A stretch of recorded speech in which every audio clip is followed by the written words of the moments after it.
Do you still think that God only hears your prayers if they are said the right way?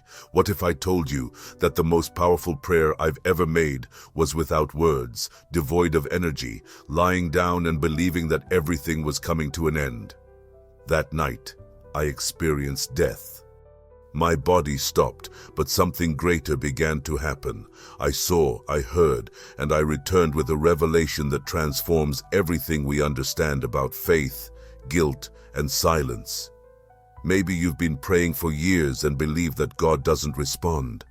Perhaps you feel like a failure, just as I once did. But what if what you consider weakness is actually the moment when heaven draws near to you? Before you doubt your silent prayer, watch until the end. What I went through might be what you need to understand now, before it's too late. Click, listen, feel. It could be the whisper your soul has been waiting for. I never imagined that loneliness could be so loud. It was like a drum pulsating in my chest, even on the quietest nights. My name is John Mendes. I'm 63 years old, and for over 30 years, I worked as an ambulance driver in Belo Horizonte. I witnessed many people transitioning between life and death. I experienced screams, silences, farewells, and births, but nothing prepared me for that moment when I was between these two worlds. Today, I live alone in a small apartment that I inherited from my older brother. It's simple, but it has everything I need. Or at least that's what I thought until recently. Since I retired, my routine has felt empty. The days have become monotonous, and the late afternoons have carried an unfamiliar weight, as if time had stopped while my soul continued to feel weary. I've always been a man of faith, not the kind who preaches or shouts hallelujahs, but the type who keeps a worn Bible in the car and prays with sincerity, even without words. However, in recent years, this faith began to quiet within me. I still believed, but I no longer felt. The church I had attended since childhood was no longer part of my life. First came the back pains, then a constant fatigue, and finally, the shame. Yes, shame, because I could no longer kneel like I used to. The beautiful words no longer flowed from my lips. Gradually, I began to convince myself that maybe God was also tired of me. Loneliness is treacherous. She presents herself as a rest, a freedom, but over time, she begins to drain our vitality. I had reduced my conversations with people and was hardly speaking to God anymore. My days were limited to watching television, tending to the plants on the balcony, and reliving moments when my life made a difference to someone. I remembered the sirens, the restless nights, the looks of gratitude and fear. I missed being useful, feeling important.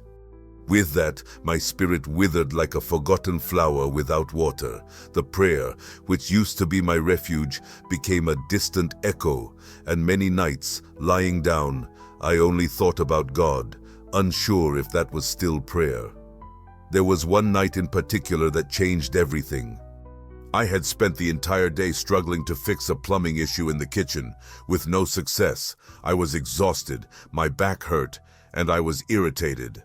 I burned the food on the stove. The phone kept ringing with collection calls. And to make matters worse, the fan broke in the middle of a stuffy night. I ate whatever I could and threw myself onto the bed, not even wanting to take off my shoes. It was just another day like thousands of others. But that night, something unexpected happened. When I closed my eyes, I felt like my body wasn't there. It was as if the pain had vanished and time had frozen. A pressure in my chest arose, not from sadness but physical, as if someone were squeezing my heart tightly. My breathing became shallow, my fingers tingled, and for a moment I thought it was just an anxiety attack. I had gone through this before, but when I tried to get up, my body didn't respond. The room began to spin slowly, and a sense of emptiness took over everything. It was like I was in an endless fall, but at the same time, there was a presence, something or someone by my side, as if the darkness itself were alive and intentional. I heard my name, not with my ears, but with a deeper perception. Joan was all that the voice mentioned, but it felt like she knew all my secrets and still called me with sincere love. And in that moment, amidst what seemed to be an existential blackout, I understood that my prayer, made while I lay there and murmured in silence, had been heard. I thought I was dying, at least that was the impression. At that moment of transition between this world and the next, I was led to a space where words were unnecessary, a place where being heard required no effort, only complete surrender. The transition was delicate, as if I were being cradled by the very breath of the universe. I felt no pain. There was no urgency. It was as if everything had paused just so I could feel. Around me, an formless, boundaryless environment, yet incredibly welcoming. It wasn't a physical space, nor was it a dream. The best way I can express it is that it felt like I had penetrated the thoughts of something much greater than myself. And there, in that vibrant silence, I gradually shed everything I was carrying. The fear, the guilt, the weight of no longer being who I truly was. It was a day. Everything began to unravel, like leaves carried by the wind, and then a light appeared, not strong or blinding. It was a soft light that seemed to whisper rather than shine intensely. And from that light, a figure emerged. I don't know how to describe it without sounding like I'm making it up. It didn't have a face like ours, but it had eyes that looked deep into everything within me, causing no pain, passing no judgment. And before I could grasp what I was witnessing, that presence communicated, not through sounds, but through its essence. It said, "John, exactly this." Never before has a name been spoken with such truth. I knew it. It was Jesus, not the one from images, nor the one from hastily delivered sermons. It was he who knew me completely, long before I learned to hide myself away.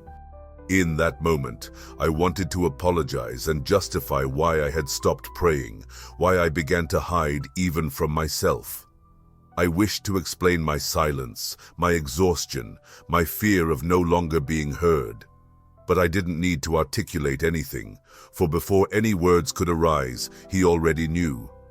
He looked at me with a gaze that, honestly, I had never received before, a total understanding, and at the same time, a love that demanded nothing, only embraced. Then he said something that will be forever etched in my memory. "You thought you were alone, but I was present whenever your thoughts called upon me, even without words. I was moved. I cried like a child. Because all those nights when I thought I was talking to the walls were, in fact, moments when the heavens leaned in to listen to me, and they continued. The bed can be an altar, João. Fatigue can transform into prayer, and even silence can become music when the heart turns toward me. Those words pierced me like a ray of sunlight in a dark room. It felt as if the weight I'd carried for years was being gently lifted, without pain, just freedom. There, in that timeless space, I visualized scenes from my life I had long forgotten. I saw myself lying down, eyes closed, simply thinking about God, not knowing if he was near. And he pointed out each scene, saying, "Here you were authentic, here the heavens heard you." I, who believed that faith was made up of perfect rituals, learned there that the heavens do not care for eloquent words, but for genuine surrender. Then he showed me other people, individuals I had never encountered before, an elderly woman lying down holding a rosary with her eyes closed, a teenager murmuring, "Help me." In the midst of darkness, a mother kneeling by her son's bed, unable to utter a word, only crying. Jesus looked at me and declared, "All those prayers have reached me. It's hard to express what I felt." It was as if all the notions I had about faith were purified by a wave of compassion. It wasn't about doing the right thing, but about being genuine. And just when I thought everything had been revealed, he added something more. "I want you to hold on to this. The world needs to know that I am still listening." At that moment, I felt a return, My body burned, my mind resisted. It was as if I was being forced back to something that no longer fit me. But I was aware that I carried a message with me. And if you have come this far, perhaps this message applies to you too. Maybe you are praying in silence, believing that no one hears. Maybe your faith is worn out. Maybe your hope has wilted. But hear this, He is still listening. Even if you express nothing, even if the most you can do is close your eyes and think of Him, that is enough. He has already heard you. Now let me make a request, but not in the usual way. If this narrative has touched you, if at any moment you identified with it, if a tear came to your eye or your heart felt heavy, do this. Leave a comment, but not just any comment. Write one word below that sums up how you felt while hearing this story. Just one word. I want to read it. I want to feel it along with you. And if you're not subscribed to the channel yet, take this moment, not for numbers, not for statistics, but because maybe this community is where your weary faith can find rest. And so we continue together. In the days that followed that experience, life seemed different. Not because the problems disappeared, but because my perspective on them changed profoundly. It was as if a new layer of reality had been revealed over what once seemed trivial. The first morning after my return felt strange. The sun still rose in the same place. The aroma of coffee still filled the kitchen, but there was a different stillness in the air. It wasn't the absence of sound, but a subtle presence, as if the very sky was sharing that moment with me at the table, silently observing each spoonful of porridge. Returning to life after being touched by eternity is like trying to wear shoes that no longer fit. Everything felt insignificant. The words, the schedules, the daily problems. I began to reflect on how it was possible that so many people lived without knowing that there is a love waiting on the other side of silence. And I questioned myself even more, how to convey this, how to share something that cannot be quantified. I, who have always been a person of few words, felt an inner turmoil. I didn't know where to start, or if anyone would believe me. But there was one certainty that remained with me. I couldn't keep this to myself. So I began to observe, to see the world differently. I noticed a familiar fatigue on the face of the supermarket attendant. I heard a veiled sadness in the voice of the building's janitor. I noticed how hurried people were, carrying unnamed grievances, invisible longings. And I began to pray, not with words, not out loud, but simply feeling, silently delivering each person, each gaze, each encounter to the same God who found me lying down, exhausted and silent. There was one significant day. I was at the bus stop waiting to go to the cardiologist. An elderly lady, who looked to be about 70 years old, sat down next to me. We sat in silence for a few minutes until she said, "There are days when you just wish to disappear, right?" I didn't respond right away. I looked at her and realized she was speaking seriously. Her eyes held the same pain I once experienced, and then I said, "That's true, but sometimes on those days is when we are found." She looked at me as if she didn't quite understand at first, but soon smiled as if she recognized something.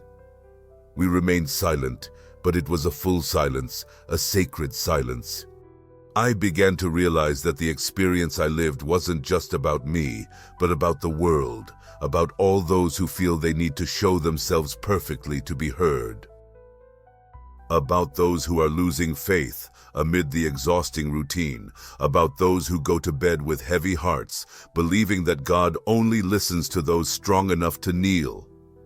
And then I remembered the words He shared with me. Prayer doesn't begin in the body, but in the heart. Since that moment, every time I wish to pray and can't, I focus on Him, and that has been enough. My prayer now is simple. Sometimes it's just a thought, at other times, a sigh. There are days when all I can do is look at the sky for a few seconds before closing my eyes, but what amazes me the most, I know He is present, I know He listens to me, and that He also responds not with thunder or brilliant miracles, but with peace. That peace which, as the Bible says, surpasses all understanding. A peace that envelops you when the world seems to be crumbling. I started writing little notes, nothing grand. Short messages, ideas that arose in my heart after praying silently. I would leave them in the elevator, on a park bench, at the door of the corner store. I didn't put my name on them. I didn't offer explanations. I simply spread what once reached me when I thought I was alone, and in every act I felt that presence again, as if Jesus was saying, "This is it. This is how you serve me now."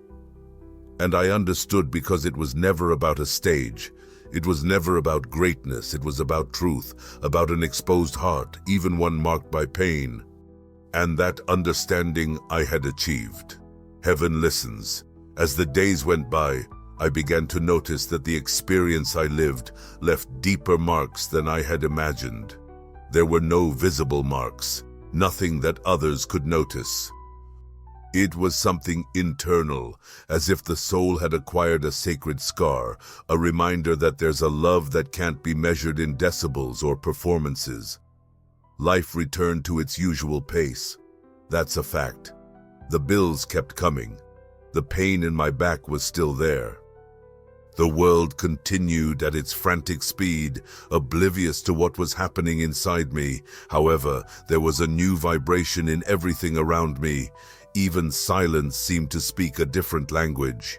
I remember one afternoon when I settled on the porch with a cup of coffee in hand. The sky had an orange hue, and a warm breeze stirred the leaves of the avocado tree in the neighbor's yard.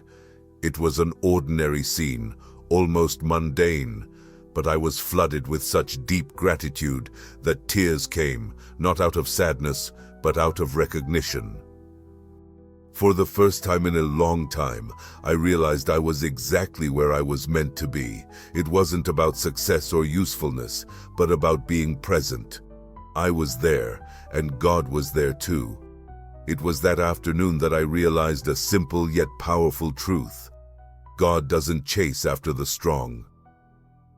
He dwells in fragility, in those who don't hide their pain, who don't try to pretend they know everything, who don't have the strength to maintain the facade of unwavering faith.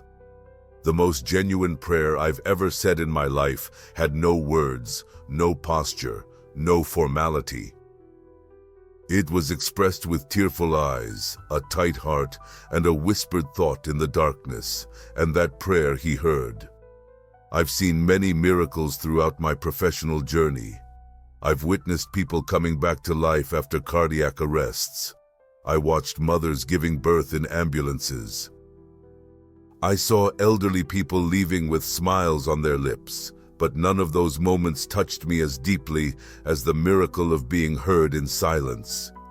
And the more I reflected on this, the stronger my desire grew to share this truth with anyone who, like me, thought they were failing just because they couldn't pray as they used to. There was one night in particular that will remain etched in my memory. I woke up in the middle of the night with a weight on my chest. It wasn't physical pain, but an emotional burden, an undefined sadness. I got up, went to the kitchen, took a sip of water, and returned to bed. I lay on my side, gazing at the white wall of my room, and it was there, without saying a single word, that I felt His presence again. I can't quite describe how, but He was there, like someone sitting beside you in silence, yet you know they're there because of you. In that moment, I realized I didn't need to prove anything to myself or overcome my weaknesses before approaching God. He was willing to share space with me, even within my limitations. His strength manifested in my weakness, like that verse that now resonates deeply within me, and this brought me freedom. Freedom from trying to be the ideal man of faith, the exemplary Christian, the one who always has the right answer. I could just be me, with all my flaws, mistakes, and forgetfulness, and still be heard and loved. Since then, I've started to communicate with God differently. Sometimes while washing the dishes, other times cleaning the balcony floor, or simply gazing at the stars. It felt as if my entire life had transformed into a temple. Every movement, every thought, every breath became a prayer. I understood that I didn't need to do something grand, but rather be truthful. And this, I finally realized, was what he had always desired from the beginning. Now, whenever doubt arises or guilt returns, whispering that I pray too little or that my faith isn't enough, I close my eyes and remember, the bed is still an altar, silence is still a prayer, and he keeps listening. This reminder is enough to keep me steady, not because I am strong, but because I know he is. And that is enough. After I realized that prayer doesn't depend on form, I began to notice signs that had previously escaped me. Small gestures from daily life that, once random, now reveal God's presence to me. Like that time when, while going to the health clinic to get my medication, I ran into an old ambulance colleague. Paulo had also retired. He was slimmer, with much grayer hair, but his eyes still reflected the vibrant gleam of someone who has faced the pressures of life. We talked for almost an hour on that park bench. We spoke about a variety of things, the rushes, the griefs, the laughter contained in cold hallways. And then he told me, without seeming to be looking for something, "Do you remember that boy we saw once, the one who was hit by a car in front of the school? Recently, I ran into him at church. He's married now and has 2 kids, and he said he still prays for us." That really moved me, because how many times did we think we were only fulfilling an obligation, saving a body, without realizing we were actually touching a soul? I fell silent for a moment and just said, God really does hear us even when we don't realize we're praying. He agreed. And in that simple gesture, I felt a reassurance that words can't express. I began to see God in places I didn't expect, in an elderly woman praying alone on a park bench, in a young man giving up his seat on the bus to a stranger, in the neighbor who played the guitar every Sunday, sometimes strumming songs of praise. Even without knowing if anyone was listening, they were echoes of a spirituality that doesn't rely on a pulpit or microphone. It was God affirming, I'm here. I always have been. And so my early mornings were transformed. Those moments that once brought anxiety and difficult memories became visits. I would wake up sometimes from pain, other times from insomnia. I would lie there looking at the ceiling with no desire to get up. But unlike before, I now had the certainty that I wasn't alone in that moment. There was a silent but palpable presence in the room. It had no voice, but would respond. It had no form, but could envelop. And then I would simply reflect, thank you for still being here. And I felt peace descending, slowly and steadily, like a warm blanket on a cold night. One day, I had an idea. I took an old notebook that had been sitting on the shelf and started writing. They weren't prayers in the way I learned in my youth, but fragments of myself, memories, emotions, scattered gratitude, confessions, and I wrote as if I were writing to a friend and not a judge, without fear, without barriers. And with each page I filled, I felt my heart lighten, as if each written phrase were a seed cast into the heavens, a new way of praying that emerged without me realizing it. I don't know how I started, but it became a habit. Every night before going to bed, I would write a few lines. Sometimes it started with "Sir," other times it simply noted the date without following any specific rule. But in that notebook, a new faith was developing. No longer the faith of someone who considers themselves strong, but that of someone who acknowledges their weakness and is still sustained. I began to keep those writings like someone collecting answers, because in a way I cannot explain, each text seemed to give something back to my heart. And the beauty of it was that, after each night of writing, sleep came more easily. It was as if God was saying, "Now you can rest, I am here." And that was enough to soothe my soul, enough to remind me that prayer had never ceased to exist. It had merely transformed its form, and now more than ever, I was certain of that. It was more vibrant than before, more sincere, more authentic. Life continued on its course, as it always does, but I was no longer the same. The Joam of before carried the burden of being indispensable, of being effective, of doing everything correctly. The Joam of now understood that the value of life doesn't lie in what you do, but in who you are. And even when the days became heavy, because yes, they still came, there was a fundamental difference. I knew I was not alone in my journey. I didn't need extraordinary signs to realize this. It was enough to pay attention to my breathing, notice the light coming through the window, feel the aroma of fresh coffee spreading through the house. God was present, and it was during this new period of my life that I began to listen more to people. Not listening in the rush of someone who already has an answer on the tip of their tongue, but with the attentive heart of someone who recognizes that everyone carries their internal battles. I discovered that there are countless people who pray in silence, ashamed for not following what they were taught. People who get emotional in their cars after a tough day, who talk to God while holding the hand of an ill child, who repeat short phrases like a mantra, "Help me, stay with me, don't abandon me, don't." And I realized how valuable these discreet prayers are, for they are genuine, stripped of any adornment. I remember a moment that deeply marked me. It was an ordinary morning. On my way back from the bakery, I saw a young woman sitting on the sidewalk, her face hidden between her hands. I asked if she was okay. Her response, a simple, "I'm trying," touched me. I sat by her side, not asking any more questions. We lingered there, just like that.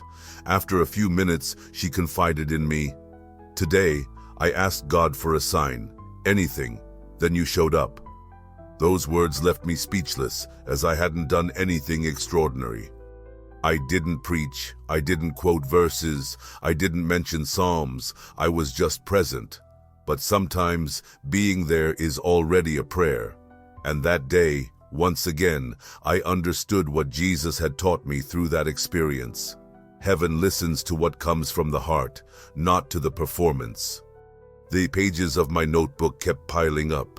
Some turned into letters, while others became mere outbursts. On one of those pages, I wrote something that came back to me days later as a response. Faith is not the absence of silence. It's the certainty that, even in quietness, He remains God. That phrase stuck with me, as if it hadn't been me writing, but Him using my hand. And so, yet another layer of an old guilt faded away, because I had grown up believing that true faith needed to be loud, vibrant, and always filled with certainties. But I learned that true faith is often made of whispers, and still, it's powerful. The church I attended for so many years still exists. I didn't return regularly, not out of resentment or neglect, but because I realized that God does not reside only there. He found me lying down, in silence, teaching me in the serenity of my room, and even today, on afternoons when the sun bids farewell with a deeper golden hue, I feel as if I'm being called again, not to complete a task, not to present myself in a spectacle, but simply to share His company. I began leaving copies of my letters at the building's reception. Some were placed in unmarked envelopes, while others were just folded on the park bench. I never revealed it was me. I never sought applause. It was just a way to spread what I had received. Because if just one person read and understood that their bed could also be an altar, that would be worth it. From time to time, someone would comment to the doorman, "Someone is leaving words that bring well-being." I would listen from afar and smile, not out of pride, but for realizing how heaven moves through the simple things, through those I once considered insignificant. I gradually came to understand that the task of those who have received grace is to continue spreading that grace, not through rehearsed speeches or formulas, but with presence, listening, and love. Because if heaven could hear my silence, it will certainly hear anyone else's, and this is a truth that cannot be kept to oneself. Over time, I began to cherish casual encounters even more, those that may seem trivial but hold within them a camouflaged eternity. It was as if God were whispering to me daily, "Pay attention, João, I am here too." Like that rainy day when I had to rush to the pharmacy because my blood pressure spiked again. I arrived completely soaked, grumbling, as I noticed a woman with a baby in her arms trying to understand the prescription the doctor had given. She was clearly nervous. The baby was crying, and she looked on the verge of a breakdown. I could have simply ignored her, grabbed what I needed, and gone home, but something compelled me. Approaching her, I asked if she needed help. She hesitated, but eventually agreed. I explained the prescription, the dosage, and how to give the medication to the little one. She took a deep breath, her eyes filled with tears, and murmured, "Thank you. I asked God to send me someone to help today." And once again, that feeling hit me like a clear reminder that the simplest desires of the heart also reach heaven. More importantly, that at certain moments we are the answer to someone else's prayer. These little confirmations came to me like whispers from above, as if God were saying, "You did not return in vain. There is something only you can deliver." And this began to take shape. My task was not to make noise or to be heard by large crowds. It was to listen to those whom the world no longer hears, people with exhausted faith, wounded souls, and hidden pains. It was to be a sign, not of miracles, but of presence. Because deep down, what this noisy world lacks the most is precisely that, someone who is there, who stays, and who, even without speaking, shows that God still listens. I started corresponding with a distant nephew, Jonas, who lived in another state. He had drifted away from faith after encountering some adversities in life. One time he wrote to me, "Uncle, sometimes I feel like God only listens to those with beautiful words. I don't know how to pray anymore."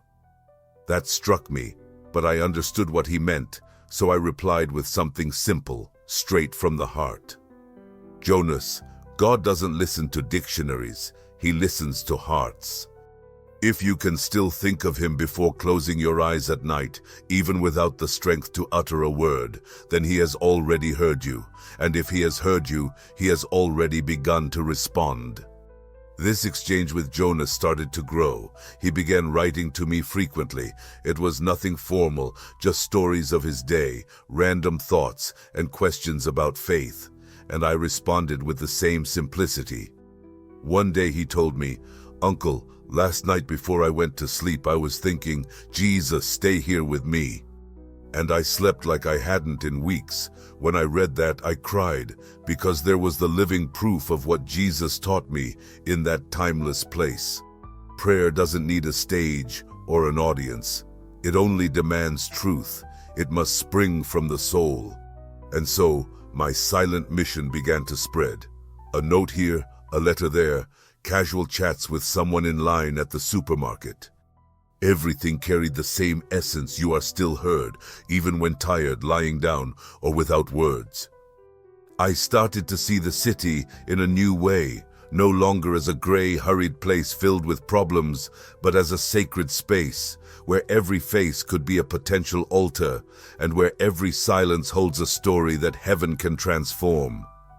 My own home began to have a different meaning. That room where I had silently cried so many times became my personal temple.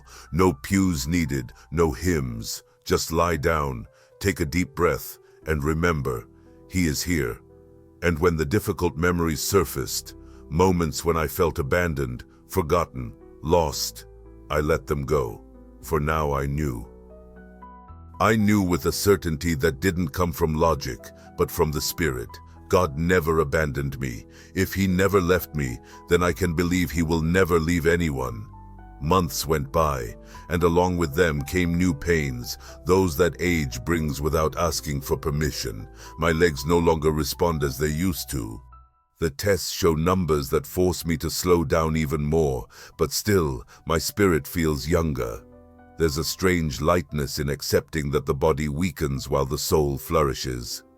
I began to see each limitation as an invitation, a call to look less outward and more inward. It was in this process of inner listening that I realized something that may have always been there, but that I only noticed after my experience with Jesus. Life doesn't have to be loud to be sacred. Do you understand? Sometimes, I stand by the window just to listen to the sounds of the world, honks, hurried footsteps, shouts in the street, the neighbor's radio playing loudly.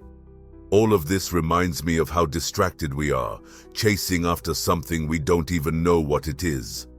But when silence arrives, when night falls and everything calms down, that's when the truth reveals itself. Because silence is the space where God is heard most clearly. He doesn't compete in volume with the world. He whispers, and if you learn to catch that whisper, you'll never confuse absence with abandonment again. I began to collect these moments of silence like one gathers precious jewels, as if they were diamonds, waking up before the sun and watching the day break in tranquility. Sitting at the edge of the bed and just breathing deeply, without rushing, observing the light coming through the crack in the curtain as if it were a divine visit. And there, without uttering a single word, knowing that he is with me, and this nourishes me, this sustains me. It's interesting how, when I stopped trying to impress God, I started to feel his presence more intensely. Before, I believed I needed the right words, a perfect environment, an impeccable posture. Now I realize that he manifests precisely in imperfection. When my body is already drained, when my mind is exhausted, when all I can do is remember his name, it's in that moment that he draws near. And he doesn't come with demands but with tenderness, as one who knows that love doesn't need performances, only surrender. One night, I sat with an old radio turned down low and heard an old song my mother used to sing during my childhood. It was a simple melody that spoke about trusting even when the path seems dark. And as I listened, I closed my eyes, visualized my mother's face, and smelled the aroma of coffee brewed in a cloth. I remembered my childhood, the simplicity, the genuine faith I learned there, even without understanding. And suddenly, in that darkness of the room, I felt as if all those years had been a long return to that faith. A faith that demands nothing, only welcomes. Then I realized that my life had come full circle. I began believing without fully understanding. Then I tried to understand without believing. And now, finally, I believe without needing to understand. That was it. That was everything. The faith that remains when everything else fades away. And this faith, no matter how simple it may seem, is deeper than any ritual. It resembles an invisible root that supports the tree even in the worst storms. And my tree, despite its wilted leaves and scars on the trunk, stands tall, because the root stays alive, because the prayer was never uprooted. It merely fell asleep, waiting for me to stop running. Now that I've paused, now that I've listened, I realize that his presence has never abandoned me, even when I doubted, even when I was silent. Sometimes I find myself surprised, thinking about how different my life would be if I had understood this sooner. Even during my years in the ambulance, on turbulent nights and exhausting days, if I had known that the small prayers whispered between each call were already floating like incense. How many times did I cry out for lives I wasn't sure could be saved? How many times did I silently ask for strength to finish a 24-hour shift? Back then, I believed they were fragile prayers, said hurriedly, without respect. Today, I understand. They were among the most genuine. Now I can look back without blaming myself. I've realized that the journey of faith isn't a straight path. It's a road filled with curves, stops, and obstacles. Some walk quickly, others move slowly, and some can only drag themselves along, but all, absolutely all, are in motion. And the most beautiful part is knowing that God doesn't rush ahead demanding speed. He walks alongside those who seek Him, even in silence. I've started to connect with more people, not with eloquence, but with attention. Sometimes it's a neighbor who comes to borrow sugar, and during our chat reveals a void they can't explain. Other times, I receive an unexpected call from someone who cares about me, and during the conversation, they end up crying, confessing they've lost their faith. I don't offer solutions, I merely share what I've experienced. That even when lying down, without words or strength, I was still heard, and that this listening wasn't fleeting, it was continuous. He never stopped listening. And in each of those interactions, I noticed the same pattern. People trying to fit into a faith they can't sustain. Good people, with sincere hearts but exhausted. Exhausted from trying to connect, to feel something that has become elusive, and from pretending to have a spirituality that has turned into a burden. When they hear that God remains present, even without the need for words, something breaks. Something is released, as if an invisible chain has been severed. The relief is instant. Recently, I received a letter in the mail. Yes, one of those handwritten ones in shaky handwriting. It was from a woman who found one of the notes I left months ago at the public library. She wrote, "I have no idea who you are, but that piece of paper made me cry like I haven't in a long time. It's been years since I last prayed. I thought that God had forgotten me, but upon reading that note, something sparked inside me. That night, for the first time in a long time, I spoke to Him. I kept that letter as if it were a treasure. It was then that I realized something important. The truth is impactful. It breaks through barriers. It finds the cracks that masks hide. It doesn't need to be lengthy or elaborate. It only needs to be true. This is the essence of what I've learned from Jesus through this experience. He didn't demand a rigid stance from me nor eloquence. He simply called me by name.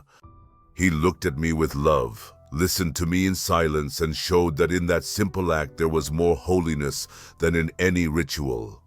Now, every time I lay down, regardless of how my day went, whether I was productive or just spent hours watching the rain, I close my eyes, take a deep breath and say, "Even if only in thought, Lord, I'm here, and that is enough."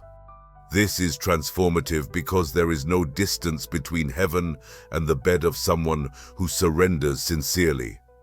For it is not the intensity of the prayer that makes it rise, but the sincerity with which it is offered.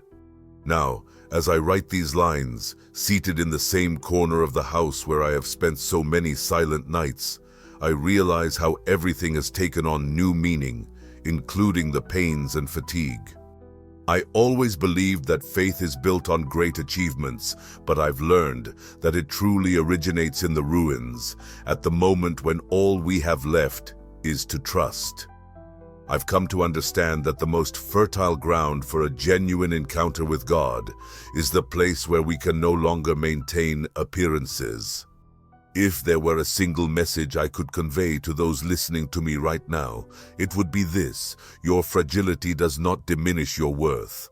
Instead, it brings you closer to the divine. Life may not have given me children or a great inheritance, but it has given me a journey. A journey that, though it may not fill stadiums or move mountains, is impactful because it is built on sincerity. And this sincerity reveals that even if your faith is wavering, even if your prayer is hesitant, even if your hands are empty, you are still heard, loved, and accompanied. You don't need to appear perfect. What truly matters is allowing yourself to be authentic. Now, I really want to hear from you.